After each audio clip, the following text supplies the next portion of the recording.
Broadcast is now starting. All attendees are in listen-only mode.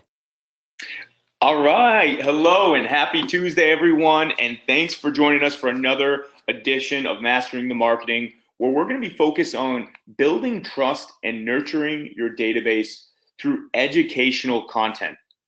My name's Craig Carpenter, and I'm joined by Tim Harvey here today. We're both members of the strategy team, and we're 100% dedicated to bringing you the best strategies and the tactics to help you grow your business using our technology and marketing plan. Tim, welcome to the call today. How you doing, my man? Hey, thanks, Craig. I'm doing pretty well. I'm pretty excited for today's topic. Hey, let us know where you're calling in from. Let us know if this is your first time joining us on a call or at least on a Tuesday call. Hey, Gina. We got Gina coming in from Toronto. Good to have you back. James from Toms River, New Jersey. Hopefully the hurricane's staying away from New Jersey, James. It looks like it's going to head towards the Appalachian Mountains. Yeah. Hey, Becky, good to see you on here as well. And it looks like audio's coming through. We're getting the SoCal shout out from Esther. Good to see you on the call today. Dan, awesome, checking in from Madison. So audio's working. Give us a thumbs up. I'm seeing the visual. We got Tim's screen on today's call. So give us a thumbs up if you're seeing that too. And we're going to go through just a quick housekeeping here before we kick things off and talk about the actual plan for today. This is the Curator Mastermind Group. By now, if you're new or if you've been with us for a while, hopefully you know this is a community of like-minded entrepreneurs who are growing their businesses, using the same technology, using the same strategy, and implementing with different tactics and have different business practices. It's a great way to network, to pick people's brains, to share success stories, to see Anthony's Grateful Dead, to see his Grateful Dead love for Grateful Dead there. So this is a great network. It's only available to Curator clients, and this is a huge value of what you get. Make sure you participate. There's going to be threads that affect you. There's going to be threads that you're going to want to give your input and help somebody else out. And that is really what we're all about here. To find this recording after today's call, simply type in Mastering the Marketing into the search bar like Tim's doing, and that's going to pull up our recap thread. And that's the first post here. We update it after each call. And bonus today, you're going to get the assets that we're using on today's call. So the ad copy, the images, the blast subject and content there. So make sure to check this after the call. We're going to be dropping that in the chat in just a moment. But this is your one-stop shop for everything from updates to announcements to great ideas, and then of course a recorded training. Now, what we do each week is we teach our content calendar. So this is something that we feel passionately about, and we feel so passionately about it that we like to highlight a success story from the previous week. So Tim, I know my girl Jane Vaughn, and Jane, give me a thumbs up if you're on the call today. Let me know you're here. Jane followed our training last week, and she had not been using the blast technology. She had not been using email marketing as part of her campaign, and she had challenged herself to execute our September content calendar. She sent a just sold email to over 7,100 people in her database. She got almost 1,000 open, and the value behind this, and I want everybody to take this away. We teach Facebook advertising, but we also teach email marketing, because we know email marketing is where you make your money. And she sent this email and already found a buyer that she's going to be working with, an inbound call from somebody in her database who wants to work with her. This works. If you're not sending email blasts as part of your marketing, you need to start today, and we're going to show you how to do that. Craig, I just want to hit that point home there. Jane has been a client for 2 years, has never sent an email blast from Brain. Never bought into it. She just did finally. She's committed to executing the content calendar for the month. This is the very first blast she's ever sent, and she has a buyer. Yeah, Jane, we had to call you out, but it's proof. It's proof that it works, and this is something that we feel strongly about. So I'm going to drop that email in the chat for you. I want you to notice how conversational it is. I want you to notice the tactics you used. And then I want you to go out and execute that when you have a just sold campaign as well. Let's talk about what the content calendar is for just 1 second. If you're not aware, give me a thumbs up. How many people on this call are using the content calendar to keep them on track with their marketing and follow-up? Be honest, give me a thumbs up or a thumbs down.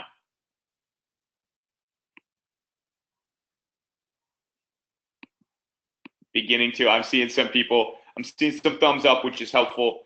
Some people are just getting started. That's okay.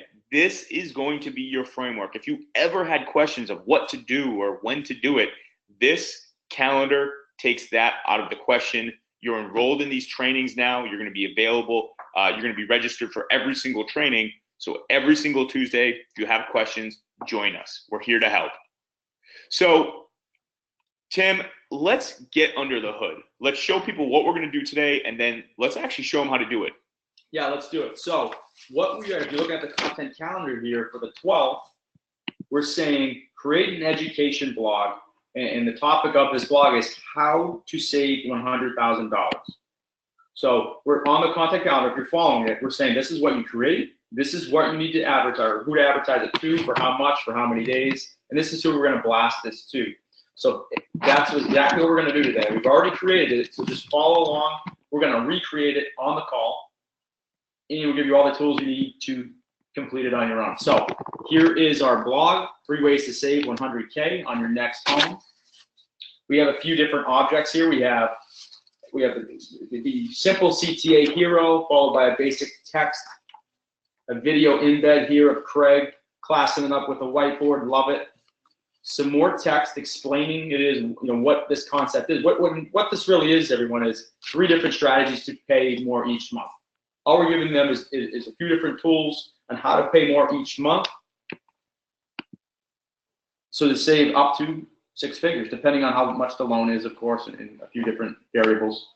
So it's a simple text object here. Here's a fun photo, which, by the way, Craig said, you're getting all the assets today. So this photo you will have, you can use it if you like it. It fits your brand. And here's a table explaining exactly how the numbers would work.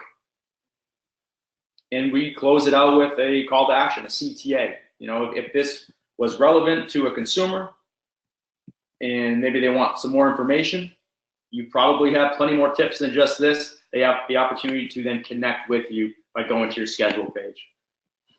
And this is the piece of content that we're going to create today. And this is going to be evergreen. We're going to show you how to embed using a video. I know Elena's on the call. I know Scott's on the call. Video is proven to increase your time on site by over 88% than content that does not have video. Think about that statistic for a minute, that you're getting almost 90% more time on site because somebody's now watching your video, and you're building trust with your audience. The recognition is a big play in terms of follow-up and prospecting. So we're going to show you how to embed that. We're going to encourage you to use video. We're going to show you how short and sweet it can be. If you have a whiteboard, if you have an iPhone, if you have a camera, this is what you need to do for this particular campaign. So now we're going to quickly show you the advertisement and the blast, and then we're going to go right under the hood and recreate each piece. So once you have the blog, here is the ad copy we're going to give you today. Here's what we recommend you could use. Here's the text. What would you purchase if you had an extra 100K? So strong, open-ended question for a headline. Sounds crazy, but you can save 100K in your next home. Here are 3 ways to make it happen. Here's that same image. Call that coupling. And then there's some SEO, title, and description, which we're going to get into that on where that's actually coming from the piece of content there. And again, notice the conversational style here in the ad copy, in the language, and this is what we want you to start thinking about as marketers. And finally, that B in cap, we got to show the love, just like Jane did, and she sees results. 3 ways to save 100K in your next home. They sound like a gimmick, but I know multiple clients have applied one of these strategies to save them 6 figures. There are 3 strategies, and this is a hyperlink here. that could save you thousands of dollars in interest charges, which will cut the life of your loan substantially. Discover the 3 ways to save thousands on your next home below. Like Craig said, think of the tone, think of it as a conversation. You want to type the way you talk. So this is what we're going to do. So Craig, let's get going here. Yeah, let's jump under the hood, and I'll embellish as we go. I'll be answering questions as we go through this process. So the very first step to create a new piece of content, as hopefully you all know, and if you're new, this is how you would do it. You're going to type manage dot before your URL. So in this case, I'm going to type manage.thecuratorplatform.com. This brings up Brain, and I'm going to click on create. And I'm going to click on create content. And I'm going to use one of these templates. You all have access, if you're on the new platform, to each of these templates. There should be no reason why you need to create one from a blank canvas, but you certainly, we give you that ability here. So I'm going to, because I'm creating a blog, choose the blog template. And before we get into creating each of, I like to call it the meat and potatoes of these pieces, we need to do some things with the content settings. We first need to name the piece of content. So I'm going to call this 3 ways to save 100K on your next home. And this is important. This is going to display on your actual website in your blog role. So that's important to know. But this is also the first step for anything, your naming convention. So this gear wheel at the top here, this is the content settings. It is super crucial that we set the conditions in here before we go any further. So I'm clicking on the gear wheel. I'm clicking on the featured image, and this is what will pull into Facebook. This is what will pull into the search engines. So I click here, and I'm going to select this featured image. And again, we're going to give you these assets. You will have these if you so choose to use this image for your blog. Next step, we need to name the slug. And so if I highlight the text here and hit backspace or delete, watch what happens. It pulls in the title, whatever I named the content piece as. Now that's way too long of a slug for me. So I'm going to change this. I'm going to call this Save 100K. Now I've already used this slug, so I need to name it something else. So I'm just going to put an additional character at the end of that for training purposes. But the reason why I'm doing this is super important to understand. No 2 slugs can be the same. Yeah, and if you did use the same URL slug as another published page or draft, it will cause a 404 error. So if you've seen any of that at any time, always check your URL slug first and make sure that it's not a copy of the same one. So now for the SEO title and description, this is what you just saw on Facebook. The SEO title and description will pull into that ad, and the SEO title is important for the search engine results, for the crawlers, to find your piece of content. So we're going to be descriptive here and say how to save 100K in your next home.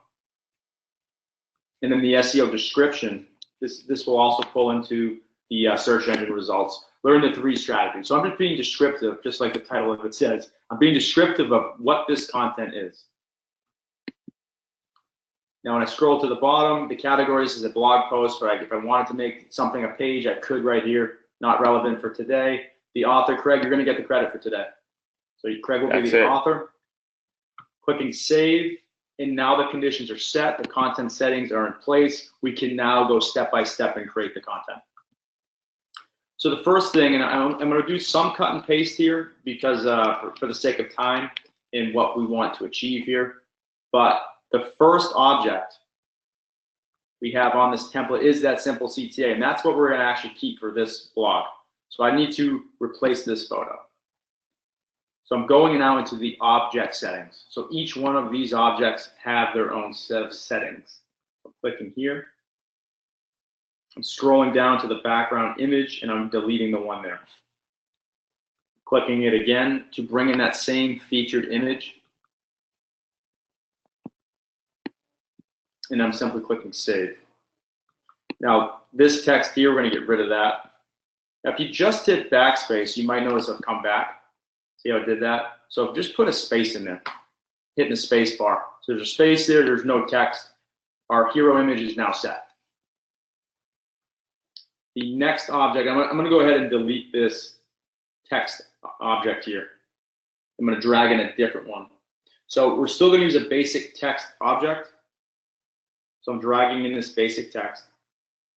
See where the teal bar is. I can then go ahead and release, and I can begin typing. And here's where I'm just going to do a little bit of cut and paste for the sake of time. And there's two ways to look at building content. As Tim's showing you, he's going object by object, and he's creating this as he goes. I do know that some people also like to build content by bringing in the objects first and then going in and customizing each object as needed. So there's two ways to do it. And this way we're going step by step, object by object. Yeah, absolutely, absolutely. Whatever's easier for you, whatever's more comfortable for you. So here's our first text object. Saving 100K in your next home sounds crazy, right? There's that conversational tone. Savings like this are life-changing, could allow you to do so much more. With just a few tweaks, it's actually possible. So the next object is our video embed of Craig. And Craig, can you talk a little bit about why we're using video in this particular stage, how this will enhance the content? Yeah, so we're going to be sharing this piece of content to people in the middle of our funnel, our chunky middle, our engaged buyers and sellers. And what this means is these are people that are already engaged with our brand. They know who we are at some level, and they're in a phase of consideration, whether they're looking to buy or sell in 6 months or a year, or whether they're looking for valuable content and willing to share that with other people. By doing this, by doing video, we're establishing authority over the content that we're putting in front of someone. We're giving them a multimedia experience. We're building recognition, not just with your brand name, but now with somebody who's actually within your company. Now, again, if this is something where you're a solo agent, you should probably be doing all of this video yourself. If you have a team of agents, I think it's really impactful to have a variety of team members doing this video. So one agent may be seller focused or a listing agent, and maybe they create seller focused content, and you might have another buyer's agent that does buyer content, and they do all the video for those particular pieces. And again, as I said before, this keeps people engaged longer on your site by about 88% versus content that doesn't have video, because it allows somebody to watch the video and it gets them engaged to read the content below rather than just static text and hoping that somebody might skim read it. So it adds value, it adds recognition, and it adds authority that you actually know what you're talking about within your specific industry. All right, great. So let's go ahead now and put that video in. So I'm going to YouTube. This is the video that Craig pre-recorded. It's a short video, 1.5 minutes long, and I'm clicking share. And I'm just taking that shareable link. I'm going to copy that. Going back to the blog, again, under the object settings. Video's coming from YouTube, so I'm leaving that type alone. And then under the embed code, I'm simply pasting that shareable link and clicking save. And there it is. Yeah, so again, you're going to YouTube, you're simply copying the shareable link, and then you're going into the object settings. YouTube is pre-selected under the embed object, so it's already selected for you. And then you just paste in that link into the embed code box. And give me a thumbs up or thumbs down. I want to know how many people are currently doing video with the content they produce. And again, Elena, I saw you. I know Scott's doing some good work. How many other people out there are actually doing video and getting recognition in their community? Scott says sometimes. And Gina's asking a little bit off topic question about using video for a listing campaign to a Magic Million audience. Gina, we'll talk about that afterwards. Let's save that for the end of today. I want to make sure that we focus on today's training and really get you to execute the things that we're teaching today. But I will answer that at the end of today's call. So the next text object we need to pull in, this is that long one. This is really the brunt of it here. So let me just briefly talk about what it is we're saying here. So now we're really getting into the weeds of paying extra to your mortgage each month and how to do it. And so here are the 3 different strategies, 1, 2, and 3. I'm going to use this opportunity. I can cut and paste it, but I want to show you some functionality if you weren't aware with this toolbar here. This star, if I click this star and I name this object, we'll call it 100K body, and save it. You have the ability to save any of your objects to use them on another piece of content. Now, this is probably not practical for you. You're probably not going to write about this exact piece, but let's say you spent time on an object, maybe it was a CTA. You spent a lot of time customizing it and you see yourself using it in the future, save that object. And then when you go into the next piece of content you're creating and click on objects, rather than the default, you can click on my objects, and here is the exact object I just favorited. So I can take that, drag it in, and just like that, I save myself a few minutes. And I really love this tactic, Tim, when I have something that might be like a culture video that I might use on different pages, or if I have a really solid call to action object, I'd like using that on multiple blogs or pages. And those are really impactful uses for the saved object. I love that idea with the culture video. That's not one I've thought of, but that's a great idea. So, and so everyone is aware of here, if I highlight this, any bit of the text, it'll show me what the font size is. So I'm using heading 4. I've clearly bolded it. So if I highlight a piece of text, I can click the B to bold that. But use the size font that looks appropriate for you. Definitely test it on mobile. Make sure it's not too big. A lot of people are consuming content on mobile these days. So these are all things that I looked at while creating this. Now this image, this is a fun image. Now, and I'm not sure if we mentioned this, Craig, but what we're doing here is recreating a marketer campaign from a few months back. They used a similar image strategy. We're putting our spin on things. We're using one a bit different, but it has that same effect. So if you search for 3 ways to save 100K in Brain, you're going to see a bunch of different pieces of content that all are achieving the same goal, but they look a bit different. And here's one of the images. You might see something like a cat with large eyes, per se. Yeah, and the reason that we're using this example is because this concept has been tested and proven to get great results through the marketer channel. So what we're teaching you today has been proven and tested, and we're 100% confident that if you execute, you will build that trust and you will educate your consumer and persuade them that you are the person that they need to do business with. So that next object here is simply just the text object. We're using it as a title here. So if I go back here, I'm gonna paste that in, and we're gonna give them, let me just center that. I'm gonna highlight it, align that to the center, and then use the heading 4. So now we're gonna give the consumer a table to look at. So under objects, under default, I'm gonna use a text object.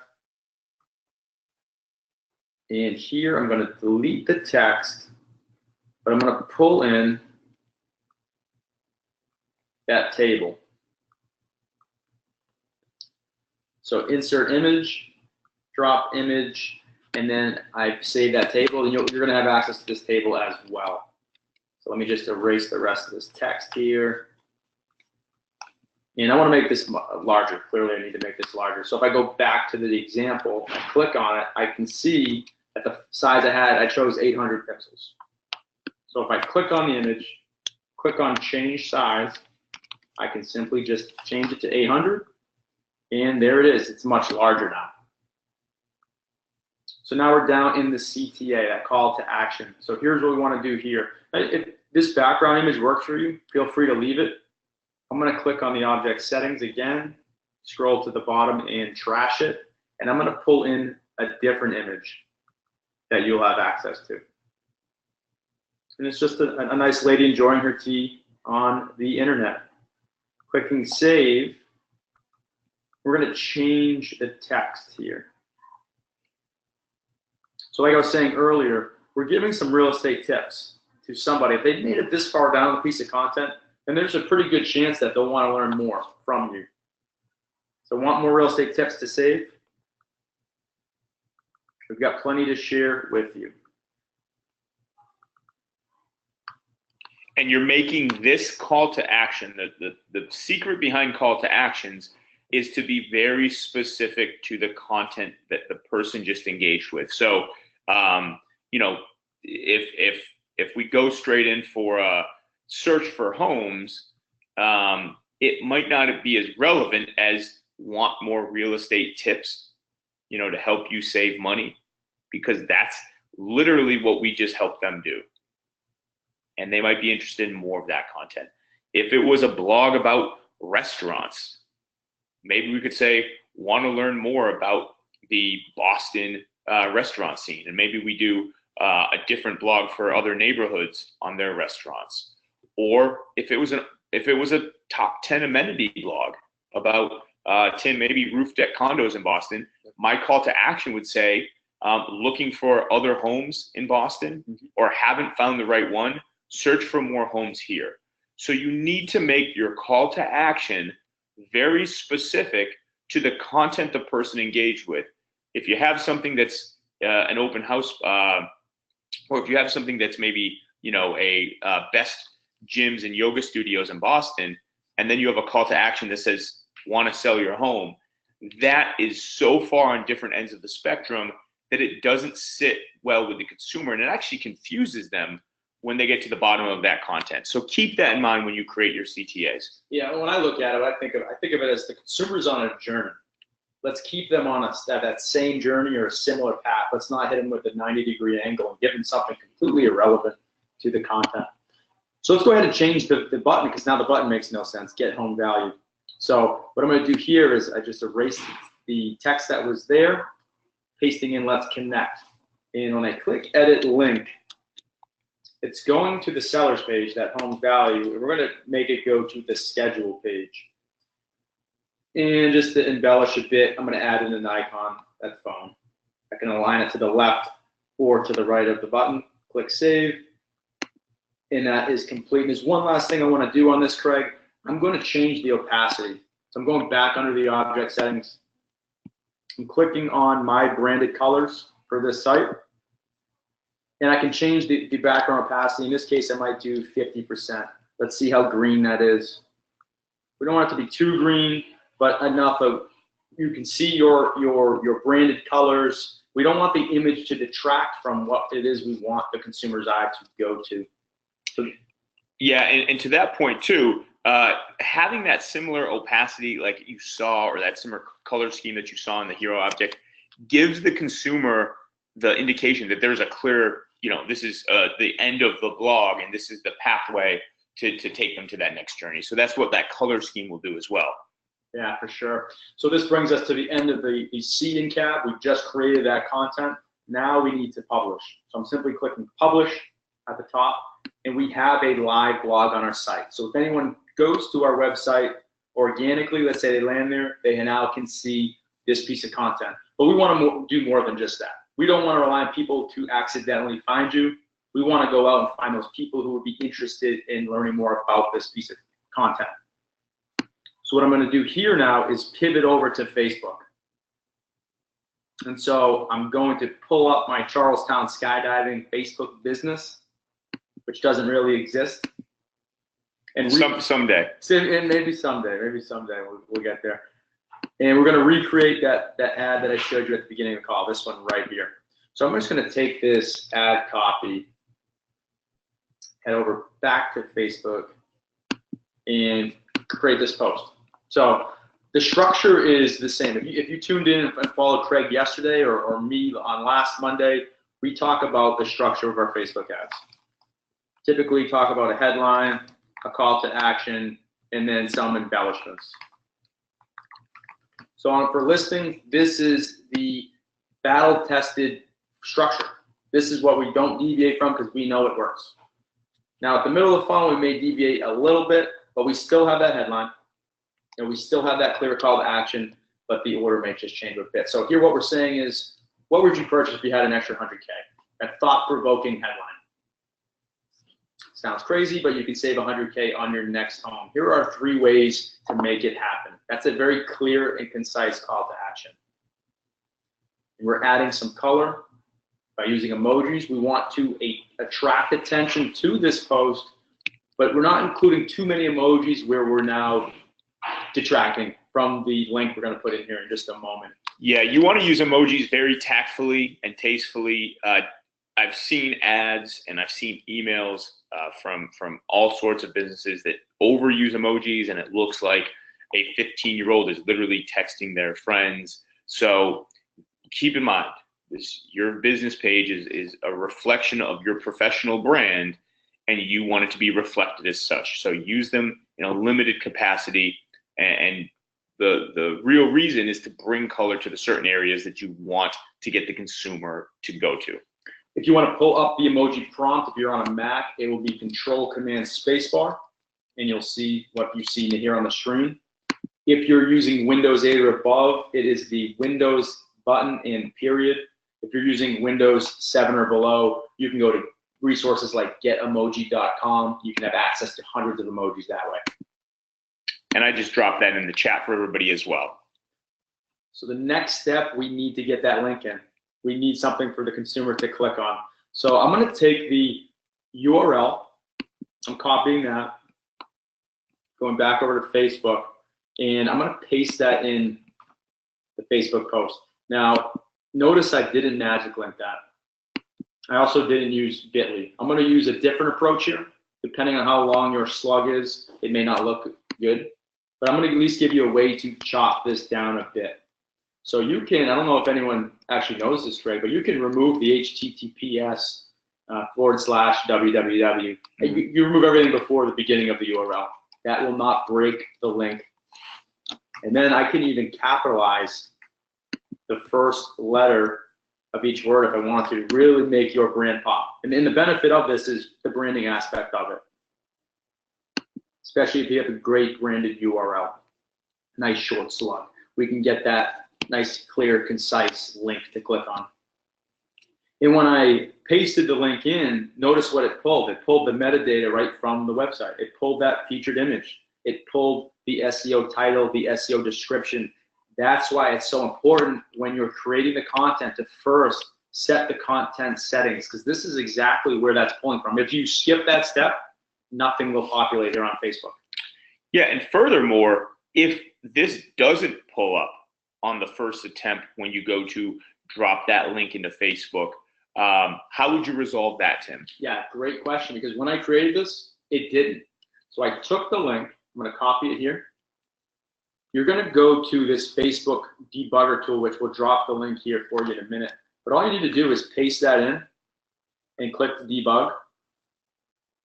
If the edit doesn't, if the change you're expecting to see doesn't take place, and I'll show you what to do next. So if I click debug, and let's say the image still isn't changing or the text below isn't changing, click scrape.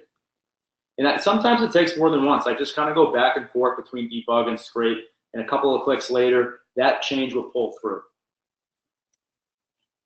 And I just dropped that in the chat for everybody so you can actually use that here going forward. So our last step is to click share now. But it's really not our last step. It's our last step to have a, create that post on Facebook. Before we spend any money, this is really important, let's test the links. So you see the blue URL, I can click that. I can make sure it goes to the right piece of content. It looks good. Spot check it. It looks good, fantastic. Now I can spend money. Now, I want to be clear, if there's not a space between an emoji and a link, you won't see this blue link. You're going to see plain text. You're going to see a decrease in link clicks because we're making it harder for the consumer to click on this piece of content. Yeah, and that's a big one. I noticed this a lot with like listing promotions, which can be impactful because you want people to see that property and register. But also for a piece of content like this, you need to test that link to make sure that it is active, that it's not a dead link. Even if though we're not testing it for registration, we still want to test that link. And we definitely want to test it before we spend any money, because once this is a boosted post, we have to cancel the promotion before making edits. It's a little bit more time consuming. So better to be safe than sorry and make sure before we spend money that things are as they should be. So now we can click boost post. We can now advertise this to our chunky middle. Yeah, and Tim, let me just jump in real quick. I saw a post in the mastermind group the other day of somebody who was maybe they were actually on another webinar from like another business coach who was saying not to boost and not to use external links. And I want to be very clear that nothing has changed within our strategy because nothing has changed drastically that has affected our strategy. The webinar was a little over embellished and some of the key points were misrepresented. So we are still teaching to boost and we are still teaching that you can use external links when you have valuable content. Yeah, absolutely. That's a great point. So when you click on Boost Now, the first thing it will ask you is the objective. And sometimes Facebook will show you this, other times it won't. If it gives you the option, let's make sure we have website visits checked. And let me just click change here to show you what Facebook will give you as options. So the reason why this is important, Facebook's pretty smart. Facebook's algorithm is pretty smart. It knows, like people like me, I'm likely to click on a website link when I see a post on Facebook. Craig might be more likely to engage with it. Maybe you won't click a link and go somewhere else, but he'll like, comment, or share. So because different people have different behaviors on Facebook, Facebook will optimize the delivery of your ad. It's good in that sense that it's going to put this in front of people who are likely to go to your website. That's what we want. So in an ad like this, where we are including a link to a piece of content, yes, the objective would be website visits. If it was a listing and we want engagement, we're going to choose engagement. So this one, to be clear, website visits is the objective. Now, post button, recommend no button, and here's why, a couple of reasons. Let's say I chose learn more. One, to me, it looks like an ad, right? But also it's a second CTA. If somebody clicks that and not the blog content, they end up on your homepage. That's not what we want. We want them to end up on this piece of content. You know, it's good they got to your website, but they didn't get to where we wanted them to get to. So we're going to deselect that, put no button. And for the audience, like I said, chunky middle. If you need a refresher and you're not sure on what the chunky middle has, there are 3 buckets that go into the middle of your funnel, that chunky middle. It's your Facebook engagement in the last 6 months, it's your website activity in the last 6 months, and it's your Follow Up Boss database. Again, these are people that we're trying to build trust with, or if they're your past clients, we're trying to stay in front of them with relevant information. Now, Facebook, it will give you on occasion opportunities to spend money elsewhere, whether it be on Facebook Messenger, run promotions on Instagram.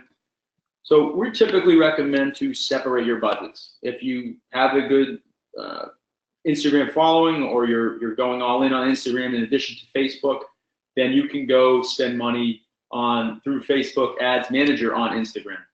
But we recommend you keep your budgets separate, because we can't tell Facebook how much to spend on Facebook, Vice, Instagram, etc.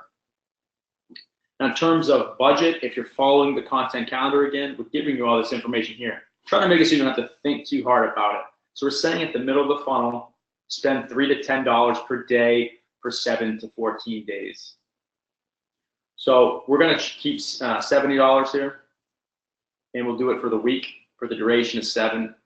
You can select 14, or you can pick a date in between by clicking on the date there. So we're going to spend $10 per day for the week. Now, this tracking conversions, this pixel could be on or off. This is if you had an e-commerce site, really. This has no impact on our ability to see who's clicking and opening these if they're in our database, if we know who this person is. In the account, that's a pretty important one. If you're not seeing the right audience you expect to see, and you have access to multiple ad accounts, make sure you have the right ad account selected. Your audiences are tied to your ad account. And the very last step is simply click boost.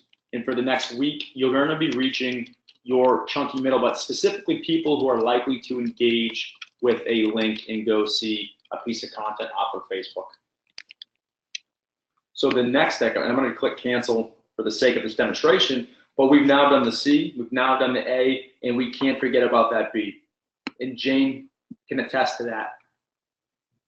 Email blasts are super important. It'll be your #1 factor for long-term conversion, and it's also a fantastic way to stay relevant with your past clients. Yeah, how many people on this call have sent an email with every single create and advertise that they do.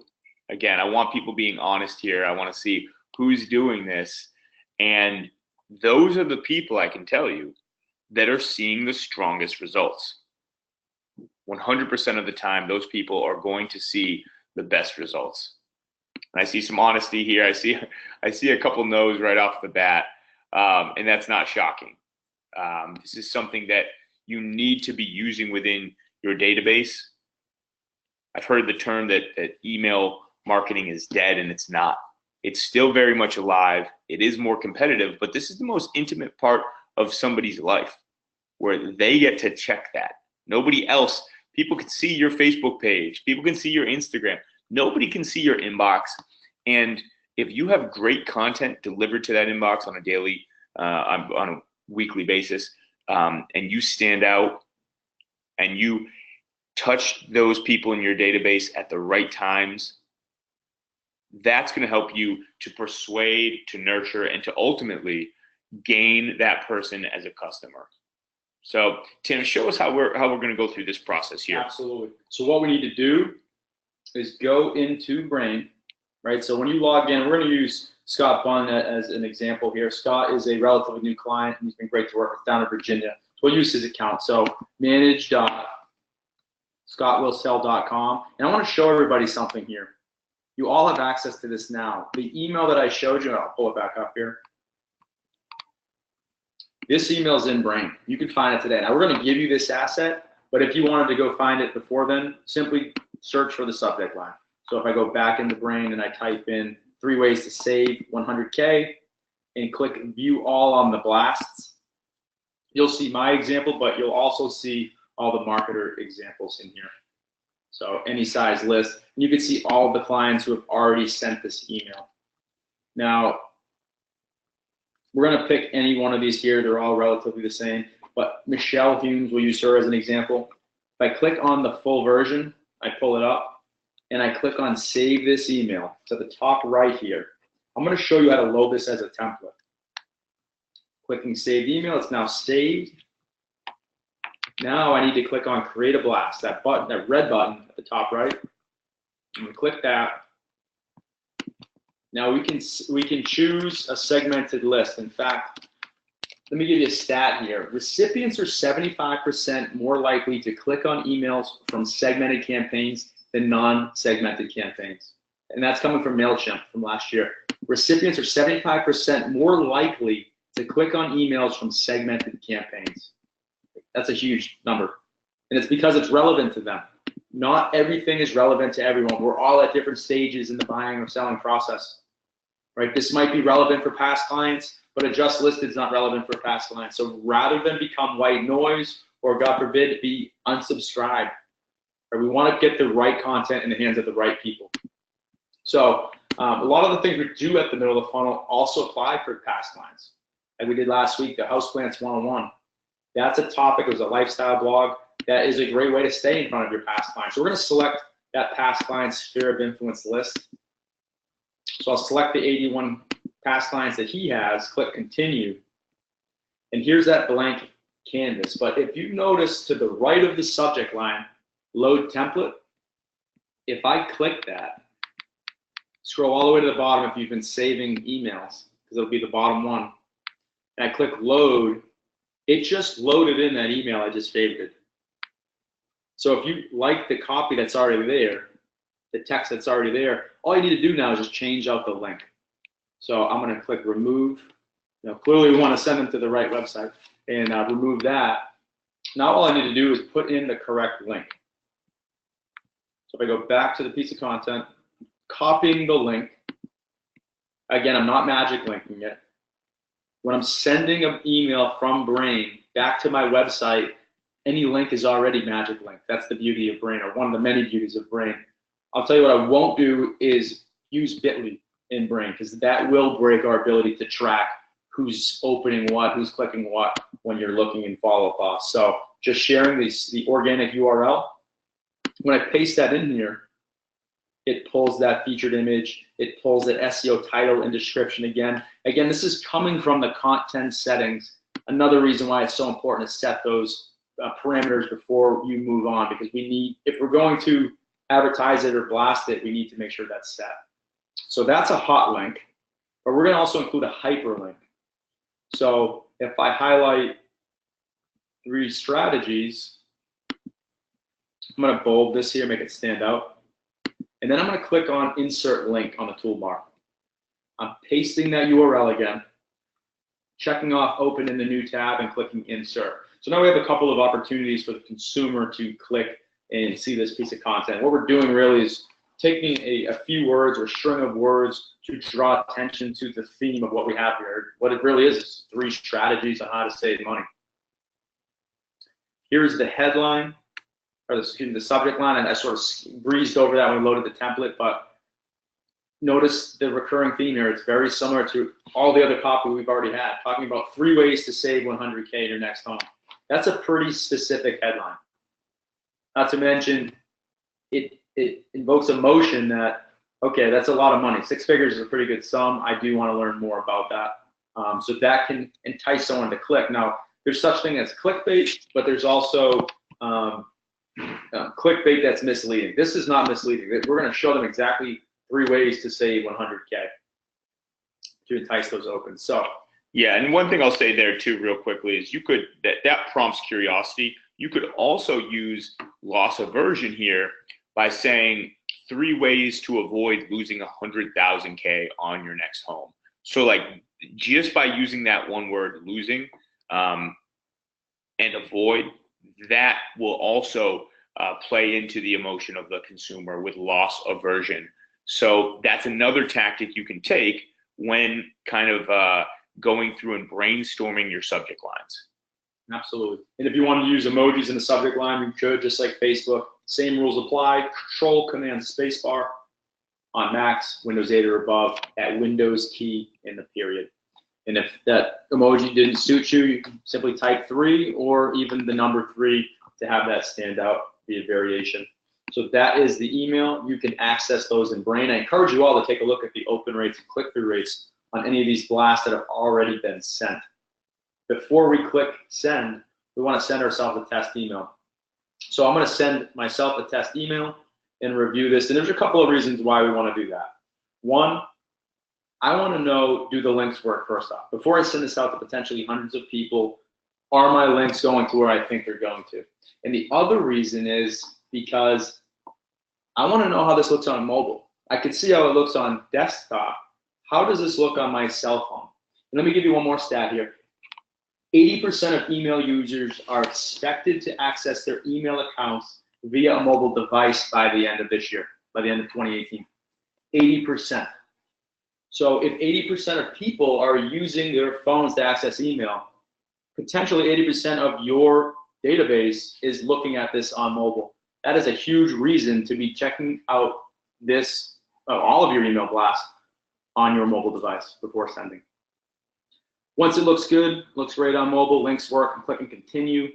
Now I can send it now, or I can schedule this to send at a later date or at least a later time. Maybe I'm working on this at 4 a.m. if you're an early riser. Maybe I'm working on this at midnight or 1 a.m.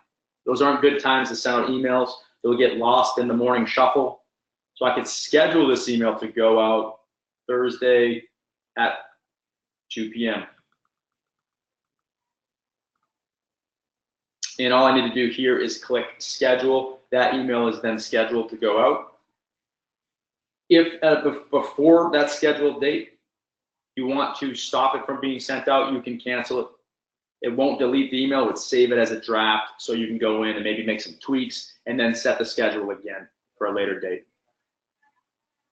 And I want to touch upon the testing too. When you send a test, it's important to send it not just to yourself, but if you're a marketing person, send it to the owner, send it to the salespeople. If you're in sales, or if you're an entrepreneur, a solo owner of your business, send it to somebody you trust. Send it to a friend, a peer, a spouse. Send it to somebody who can give you honest feedback and let you know, does it look, does it feel right? Did it stand out in their inbox? So that's a big one for when you're testing emails. So now, Craig, I want to show them really quickly what it is we're going to give them, the assets. And this is what you saw today, everyone. This is the ad. This is the email blast. here are the images, but we wanted to be nice, wanted to give you a few options. So we use one featured image, but maybe that doesn't fit you or what you're trying to achieve. So we put 4 variations in there. There are 3 body images. Now, one of these is for if you weren't going to use video. If you aren't comfortable on camera or you don't have the ability to for this particular piece of content, well, rather than put the video in, we included a different body image that you can use. And there, the image you saw on that call to action is included as well. So this we're going to drop in the chat, and we'll also email this out with the recording as well. Yeah, and I just dropped that in the chat for everybody, so you have access to that as of right now. So if you're going to get started, you can actually literally click on that link in the chat, and you can get to work after today's call. So we showed you how to create a meaningful piece of content that's evergreen in nature, that adds value to your database, both for the engaged buyers and sellers, but also for your past clients and sphere, and also to advertise and build authority on your market by using a video blog to educate people on ways to save. We showed you how to put that in front of people that are engaged with you on Facebook via your chunky middle audience, and then again, blasting that to those predetermined audience that you can segment within your database. The reason we do this is because we know that your consumers are on a journey, and we want you to stay in front of them while they are on that journey. So if you joined me yesterday, I showed you how to attract new people to your brand, how to build awareness on one of your listings and generate leads. Today, your homework is to create this piece of content and get in front of those people that have engaged with you from yesterday's campaign, from last week's campaign. We're giving you the assets to do this, and this should be the next homework that you put on your plate or that you put in front of your marketer. Now, I want to say something here, Tim. We showed people how to do this in less than an hour. We've given you the assets. However, I know that there's certain people that might not have the time or the bandwidth, or might feel lost using the strategy because you don't have that time or to train. That's okay. We have a program for you, and I want to position this while we're on the call today. It's called Curator Marketer, and they do this. This particular campaign has actually been created and proven by the Marketer program. So if you're wondering, hey, what does that Marketer program do? They're doing content exactly like this every week that helps you to stay in front of your audience, that helps you to nurture your database, that helps you to stay in front of your past clients and continue to strengthen that relationship. So if you are looking to learn more about that program, please drop your name in the chat now.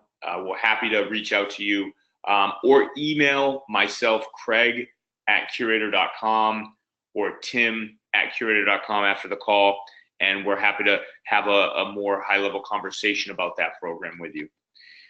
So now, I want to thank everybody for joining us.